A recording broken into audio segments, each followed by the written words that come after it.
Hi, my name is James Massey, and today we're going to talk about how to get a price reduction in a shifting market. Everybody knows the market has totally shifted right now. So if you like the information that I'm going to be talking about, go ahead and hit like and subscribe to my channel.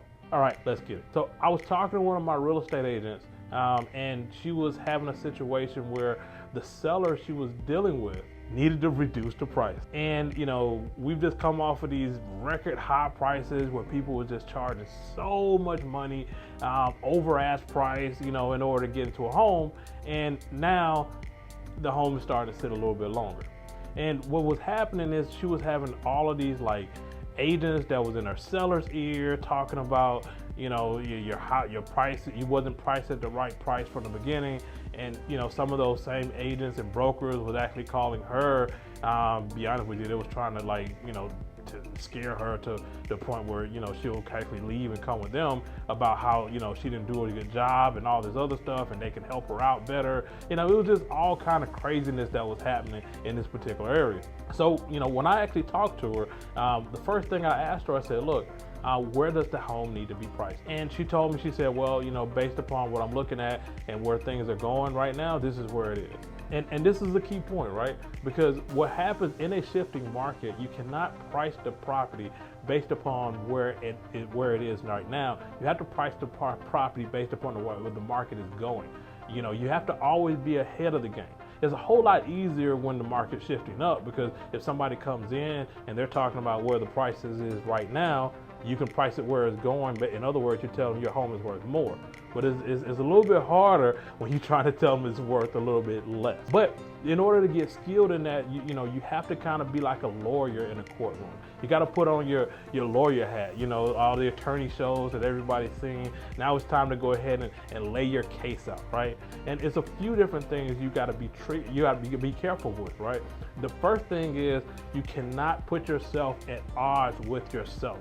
You cannot put it into the situation where they feel like you're trying to just lower the price and you don't care about the amount of money that they need to make in order to sell their home. So you have to be really, really strategic where that's concerned.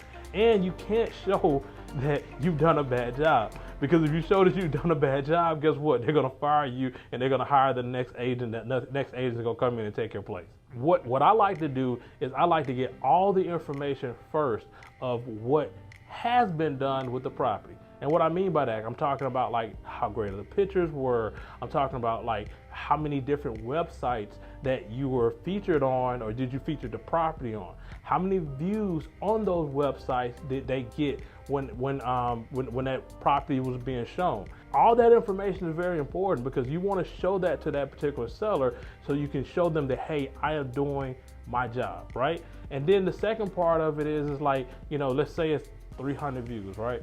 So all right, Mr. Seller, 300 people saw your home online. And out of those 300 views, now you're going to talk about how many showings.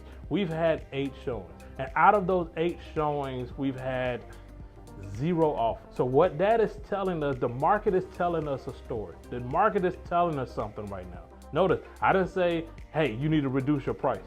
No, I said the market. Understand, all we do is we position the property based upon where the market is.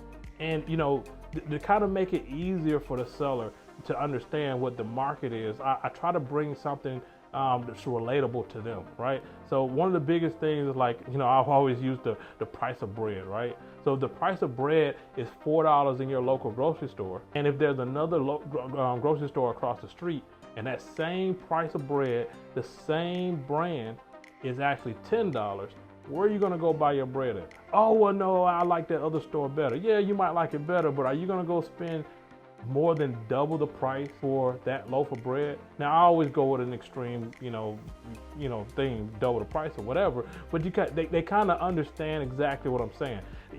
The price of bread, the market price for the loaf of bread is $4. And anything outside of that, then people are going to start going away. So then I started explaining to them, hey, we're in competition, we're competing in this market with other sellers that are trying to get their home sold. So then what I'm gonna do is I'm further laying out my case, and I'm gonna pull up all the properties, right? And that sold, and I like to do this price swing, right?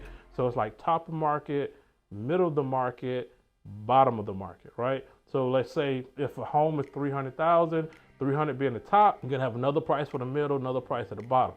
And you're gonna start to understand the top of the market properties that sell, usually they've done the upgrades in most cases. So they've gotten the bathrooms done, they've gotten the kitchens done, like maybe an investor came in and bought the property and just redid the entire house, right?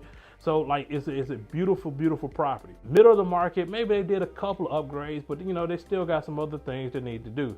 Bottom of market are usually the ones that, they might be like your fixer-uppers, a little more neglect in that particular property.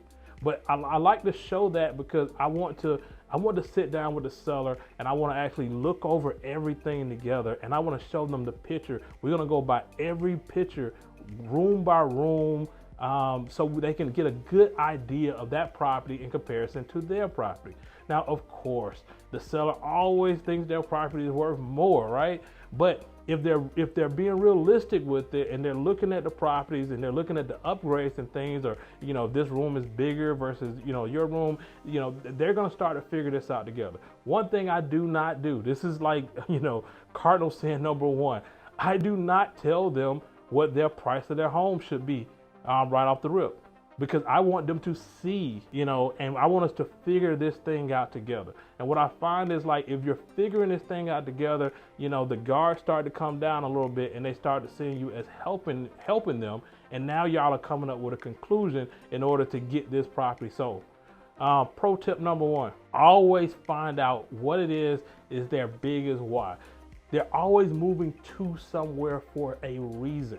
So that reason could be, I'm looking for a bigger home. I'm looking for a better school district. I want to get closer to family. Whatever that is, you want to make sure that you're constantly reminding them, hey, I'm trying to get us to blank. That's the goal. You want to keep that top of mind with that seller whenever they're making this decision, because let's be realistic. This whole thing can be extremely emotional, for a seller, that haven't done this. Now, for us as a real estate agent, just depending on your experience, we might do this a lot, right? But for the seller, they might do this like once every 7 years, So for them to go through this emotional thing, and this is their little baby, their house that they've stayed in, and they raised a family in, like it's highly emotional for them, and they believe that, hey, whoever buys this house, they're getting a deal at whatever price it is that you're putting it at right then and there. So once I start doing that and I lay everything out to them, and certainly the guards start to come down, I'm showing them evidence. Keeping current matters, by the way, is another good one for you to actually see where the market is going, having that data and that information. And I'm showing them evidence. I kind of like to print out some paper. Real estate agents back in the day, we used to kill a lot of trees. In this example, I do like to kill a few trees, just for the simple fact that, I can shuffle some paper around with them, and I'm showing them stuff. What happens is now they're starting to say, like, oh, we're figuring this out together. We're figuring this out together. And then you're going to get that question that you've been waiting for. So where do you think we should be at? So when I hear that question, well, I know, like, now we're getting closer to being open in order to get this price reduction. And I always ask to answer the question a particular way. And I always ask the seller, like, all right, well, based upon what you see, where do you see your house? Like, top of the market, middle of the market, or bottom of the market, based upon the pictures and based upon the information that we've just looked at. And generally speaking, where do they normally land? Hell, you got it, right? Middle of the market. That's where everybody always that's the sweet spot, middle of the market. So your adjustment is already there, because remember, when you first went to the listing appointment, where do they want to be? Top of the market. Nobody wants to be at the middle of the market. They want to be at the top of the market. But now, because you showed all this evidence, now they're back down to the middle of the market. And now you can make some adjustments a little bit, talk to them a little bit more, and get that price reduction right where it needs to be in order to get the home sold. So if you like the information that I just talked to you about today, go ahead and hit like and subscribe to my channel. All right. Talk to you all soon. Hope you're having a good day.